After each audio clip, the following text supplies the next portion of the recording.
বহু বছর পর স্বরাষ্ট্র মন্ত্রণালয়ে উপস্থিত লুৎফুজ্জামান বাবর।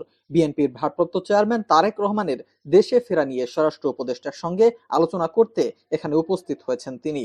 দীর্ঘ প্রায় 18 বছর পর স্বরাষ্ট্র মন্ত্রণালয়ে গেলেন সাবেক এই স্বরাষ্ট্র প্রতিমন্ত্রী। তিনি বলেন, বৈঠকটি সম্পূর্ণ সৌজন্যমূলক, তবে কিছু রাজনৈতিক বিষয়েও আলোচনা হয়েছে। তারেক রহমানের দেশে ফেরার বিষয়ে আলোচনা হয়েছে কিনা সাংবাদিকদের এমন প্রশ্নে তিনি বলেন, প্রথমে আমি মহান রাব্বুল আলামিনের শুকরানা আদায় করি যে আমি 17.5 বছর পরে আল্লাহ পাক আমাকে নির্দোষের মাধ্যমে জেল থেকে ছুটেছি এবং আজকে জাতীয়তাবাদী দল, বাংলাদেশ জাতীয়তাবাদী দল থেকে একটা টিম করা হয়েছে। সেই টিমের মধ্যে আমি একজন, আমার সাথে সিনিয়র সেক্রেটারি আছেন কামরুজ্জামান সাহেব, রিমন সাহেব, তারপর হচ্ছে আরেকজন মাহবুব সাহেব আছেন এবং আরেকজন আছেন আমাদের সাথে, তিনি আজকে আসতে পারেন। তো যাই হোক, আমাদের আসার উদ্দেশ্য আমাদের কিছু কিছু জিনিস আমাদের ম্যাটার অফ কনসার্ন হয়ে দাঁড়িয়েছে, উদ্বিগ্নের জায়গা, যেগুলো আমরা ওনাদের সাথে অত্যন্ত আন্তরিকতার সাথে অত্যন্ত সৌহার্দ্যপূর্ণ পরিবেশে আলোচনা করেছি।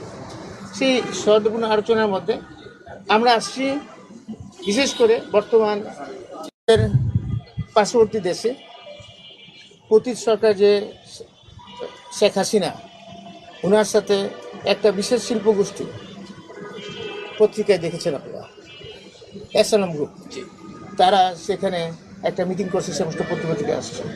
সেটা মিটিংয়ের উদ্দেশ্য ছিল বাংলাদেশের নির্বাচন বানচাল করা, নির্বাচনের বিভিন্ন সহিংস ঘটনা ঘটানো।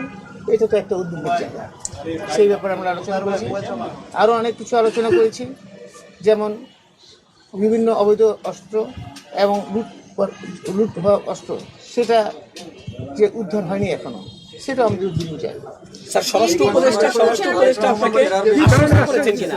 স্বরাষ্ট্র উপদেষ্টা অবশ্যই আশ্বস্ত করেছে, বরং অত্যন্ত সৌহার্দ্যপূর্ণ, অত্যন্ত সুফল, মানে অত্যন্ত ফলপ্রসূ আলোচনা হয়েছে।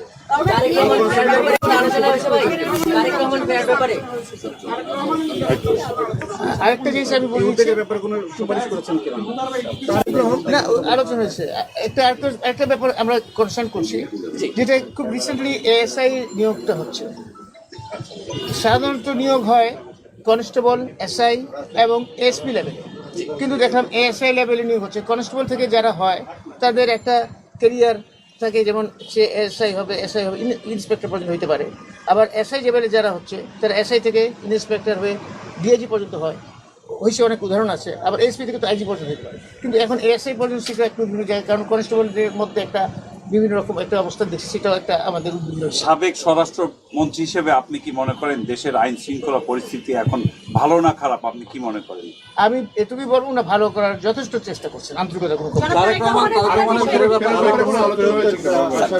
ইনশাল্লাহ দ্রুত ফেরত আসবে, আপনারা দোয়া করেন। আল্লাহ।